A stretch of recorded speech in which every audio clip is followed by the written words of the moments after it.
እንደምን ቆያችሁ። በዛሬው ዕለት የምንመለከተው ኮሊሲስታይቲስ ወይም ደግሞ የሐሞት ከረጢት ነው የሚባለው ነው። የሐሞት ከረጢት ማለት ያው በጣም ትንሽ የሆነች ከሁለት ጣት የማትበልጥ በጉበት የታችኛው ክፍል ላይ ተለጥፋ የምትገኝና በተለይ ቅባት ያላቸው ምግቦች ስንመገብ እነዚህ ምግቦች እንዲፈጩና እንዲዋሃዱ የሚያግዘውን ሐሞት የምታጠራቅም ነች። የሐሞት ከረጢት የምትባለው ህመሙ ሁለት አይነቶች አሉ። አንደኛው አኪዩት ኮሊሲስታይቲስ ይባላል። ይሄ የቅርብ ጊዜና አጣዳፊ የሆነው። ሁለተኛው ደግሞ ክሮኒክ ኮሊሲስታይቲስ የሚባለው ደግሞ የቆየና የቅርብ ጊዜ ባለመታከም ምክንያት በተደጋጋሚ የሚከሰት ነው። ምክንያቶቹ አንደኛው የሐሞት ጠጠር ሐሞቱን መግቢያና መውጫ ቱቦውን ከዘጋ የሚፈጠር ኢንፌክሽን ነው። ሁለተኛው ሐሞት ቱቦ ከጠበበና ጠባሳም ካበጀ ፈሳሹን በመዝጋት ኢንፌክሽን ሊፈጠር ይችላል። ሶስተኛው በሐሞት ከረጢቱ ላይ በቱቦ ላይ ሆነ ባክቴሪያ ሊፈጠር ኢንፌክሽን ሊፈጠር ይችላል። አራተኛው እብጠት ወይም ቱመር የሐሞቱን ነፍስ ሲዘጋ ኢንፌክሽን ሊፈጠር ይችላል። አምስተኛው ለየት ያለው አካልኩሎስ ኮሊሲስታይቲስ የሚባል አለ። ይሄ ከሐሞት ጠጠር ውጪ ከረጢቱ በደም ዝውውር መቀነስን ምክንያት የሚፈጠር ስራውን በትክክል አለመወጣቱ የሚመጣው ኢንፌክሽን ነው። ምልክቶቹ በላይ የላይኛው ሆዳችን ላይ በቀኝ በኩል በመነሳት ጀርባችን ላይ በጀርባችን ይኖራል። በራኩ አጥንት አለ። እዛ ድረስ የሚሰማ ኃይለኛ ህመሞች በጣም ይበልጣል። ህመሙ በጣም አስቸጋሪ ነው። በቀኝ የላይኛው ሆዳችን ላይ ነው የሚነሳው። ከሳጠራ በታች ከዚህ ይነሳል።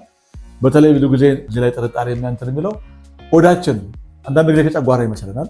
ብዙ ሰው ይሄ አይነት ችግር ሲኖርበት ጨጓራ ብሎ ስለሚያስብ የተለያዩ ምልክቶች አሉ። እነዚህን በማየት ሐኪሞችም ሊለዩ ይችላሉ። እና በተለይ በቀኝ በኩል ይነሳና ጀርባችን ላይ በራኩ አጥንት ትከሻችን ድረስ ይደርሳል። ላይኛው አለው።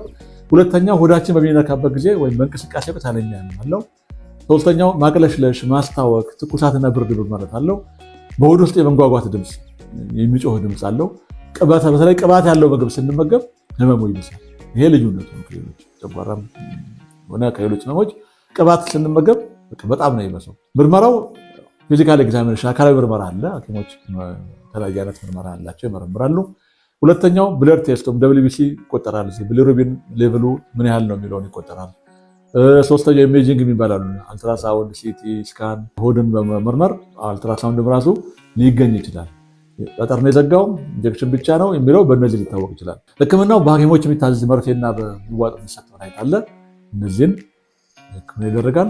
ሁለተኛው የሐሞት ጠጠር ካለ እና ከረጢቱም ሆነ ሁለቱንም ጠጠሩንም በማውጣት ከረጢቱንም አውጥቶ ቀዶ በማውጣት ህክምና ሊደረግ ይችላል። በክንድ የሚሰጥ የምግብ መርፌ አሳይቶ መስጠት የሰውነት ፈሳሽ መትቡከት አለው፣ ያቅለሽለሻል። ብዙ ጊዜ ምግብ መውሰድ ስለሚከለክል ይህንን ግድ ግሉኮስ መስጠት አለበት። ለምን የሚወጣው ፈሳሽ ለመተካት ያስፈልጋል ማለት ነው። ባለመታከም የሚመጣው አደጋ አለ። ምንድነው? ኮምፕሊኬሽን የሚባለው በሐሞት ከረጢቱ ላይ መግል መጠራቀምና ይፈነዳል። ይሄ በጣም ከባድ ነው። ከከረጢቱ በወጣ ፈሳሽ ምክንያት የሆድ ዕቃዎችና መሸፈኛው ራሱ በሪቶኒየም ሊበከል ይችላል። ሶስተኛው የሐሞት ከረጢቱ ስራ ያቆምና ሊሞት ይችላል። ጋንግሪን ሊፈጠር ይችላል። አራተኛው የቆየ የሐሞት ከረጢት ነው ሲኖር ከረጢቱ መጨማደድ፣ ሴሎቹ ይሞታሉ፣ ሽሪንክ ያደርጋል፣ ፋይብሮሲስ ይፈጠራል። በዚህ ጊዜ ሴሎቹ በሙሉ ስለሚሞቱ ይሄ አደጋ ሊፈጠር ይችላል። እና የሐሞት ጠጠር ያውም ደግሞ የሐሞት ከረጢት ብዙ ጊዜ አደጋ አለው። ሲሰማን ምንም አይነት ህክምና ሲሰማን ወደ ሐኪም በመሄድ ሐኪም በሚያደርጉ ምርመራ ሊታወቅና ህክምና ልናደርግ ስለምንችል ጥንቃቄ ልናደርግ እንላለን። ቻናላችንን ሰብስክራይብ፣ ሼር እና ላይክ በማድረግ ሌሎች ወገኖች እንዲደርስ እንድታደርጉልን እንጠይቃለን። የእኛ ዓላማ መከላከል ነው፣ ህክምና አይደለም። ህክምና መስጠት ክኒን ማለት አይደለም። ይህ ሐኪሞቹ ይሰራሉ። እኛ ግን በመከላከል ክፉ አደጋ እንድንጠበቅ የምንችልበትን መንገድ እንድታውቁት ነው።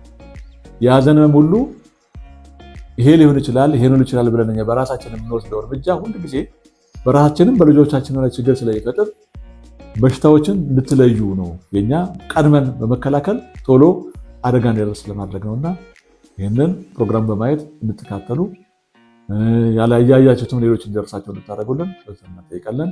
ደህና ቆዩ።